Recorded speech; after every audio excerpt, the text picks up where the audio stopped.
Can somebody please tell me, where are all the AKAs at right now who had their pinky fingers in the air ski-weeing for Joe Biden and Kamala Harris? Where are all the black Biden supporters who told us it was going to be different this time? You see, we just got to get Trump out of office because he's a racist. Never mind that Biden is a descendant of slave owners. Never mind that his mentor, the man that he calls leader and boss, Robert Byrd, recruited 150 of his friends and associates to create a new chapter of the Ku Klux Klan in Sophia, West Virginia, to which he was unanimously elected as the top officer in that Klan unit, holding the title of Exalted Cyclops. Never mind that Biden spent 40 plus years authoring anti-black racist crime bills that disproportionately imprison black men over white men, while his own son was out here strung out on the same drugs that some of our people were on. The only difference being is that you got jail and his son got privilege. Never mind all of that. Why? Because ski-wee is on the ballot. That's why. Now, you know those social media posts where they show you how it started and how it's going? Well, concerning funding for HBCUs, let's take a look at how it started. And we're going to read from this article here on the U.S. News titled, Harris Proposes $60 billion in Assistance to Historically Black Colleges. This article was written July 26 of 2019. Democratic presidential hopeful Kamala Harris rolled out a $60 billion proposal for historically black colleges and universities Friday in the latest pitch aimed at shoring up support among black voters. Harris pledged that if elected, she would direct $50 billion to fund scholarships, fellowships, and research grants at HBCUs and another $10 billion to an infrastructure program to build classrooms, labs, and other facilities at the schools. These campuses need to be upgraded and continue to attract world-class researchers, the senator from California said Friday during a speech at the National Urban League's annual conference, which is being held this year in Indianapolis. It will enhance the students' experience and allow them to compete in the global world. Harris also said she plans to invest $2.5 billion to support teacher training programs at HBCUs, citing research that shows that black children are 13% more likely to go to college if they have one black teacher before third grade, and 32% more likely to go to college if they have two black teachers before third grade. Now that all sounds great and dandy, doesn't it?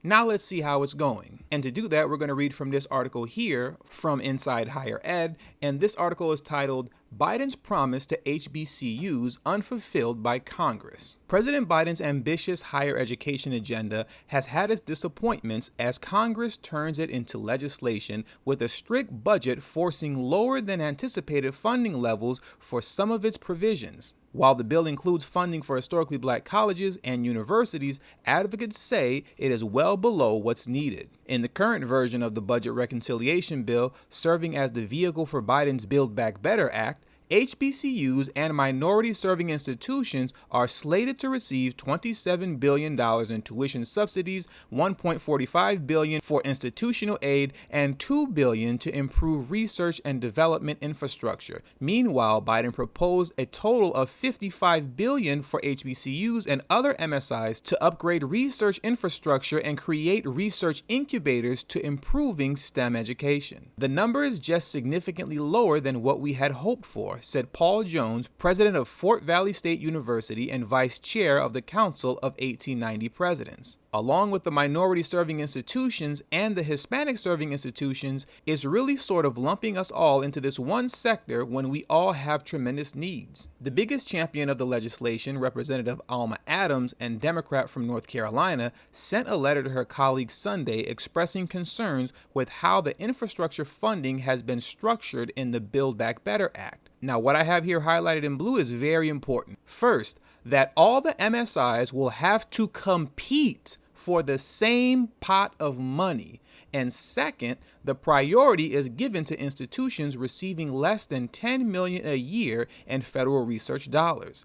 This is contrary to President Biden's own goals for HBCUs and MSI funding, which states to ensure funding is more equitably distributed among HBCUs, TCUs, and MSIs. The Biden administration will require that competitive grant programs make similar universities compete against each other. For example, ensuring that HBCUs only compete against HBCUs. If this language as written becomes law, It is accurate to say that HBCUs will only successfully compete for pennies on the dollar. Adams wrote, adding that while she appreciates the intention of allowing colleges and universities with smaller research capacities to jumpstart their efforts, the legislation would actually inhibit R2 HBCUs from becoming R1 institutions by deprioritizing their grant applications. So all of you who are out here stomping the yard for Joe and Kamala went from $60 billion to being deprioritized to only compete for pennies on the dollar. Now, in closing, what I really want you to pay attention to is the strategic discrimination that's happening to you.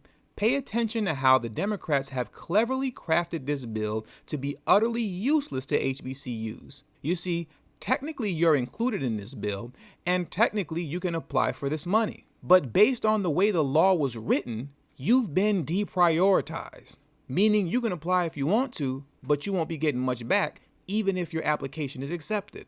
Now, I only highlight this to show you that when naysayers, politicians, and anti-black racists say that you can't do anything that's just for black people because that's unconstitutional, that is a lie. There are all kinds of ways to make sure very specific groups get their very specific needs met. I've been documenting it all year, and so far, every group has gotten what they needed except for you. Black Americans are consistently the only ones who get shafted by the Democrats, yet we consistently give them the majority of our votes. This is truly the definition of insanity. But hey, at least we got an AKA in office, right? And with all that being said, that does it for today's video. So please make sure you hit that subscribe button as well as the bell notification next to the subscribe button so you can be notified whenever I release a new video. Make sure you text tdhiphop to number 33222. That's tdhiphop to number 33222. That way you'll get a direct text message whenever I release a new video, but it also serves as a protection plan for myself in case YouTube ever gives this channel the axe. I'll be able to send you a direct link to where you can find me next. All social media links will be pinned in the comment section below. And last but certainly not least, for those of you who have a love and appreciation for the work that I put in on this channel, the number one way you can show your support is through Patreon. For only $3 a month, that can help put me in position to take TD Hip Hop Media off of YouTube. Remember, the goal is not to grow big on YouTube, but to grow independent of YouTube. And most importantly, if you haven't already, please make sure you join the emailing list. That link will also be pinned in the comment section below. Understand, there is no way that I can go independent of YouTube if I cannot take the audience with me. With all that being said, thank you for your time, and until the next video, peace.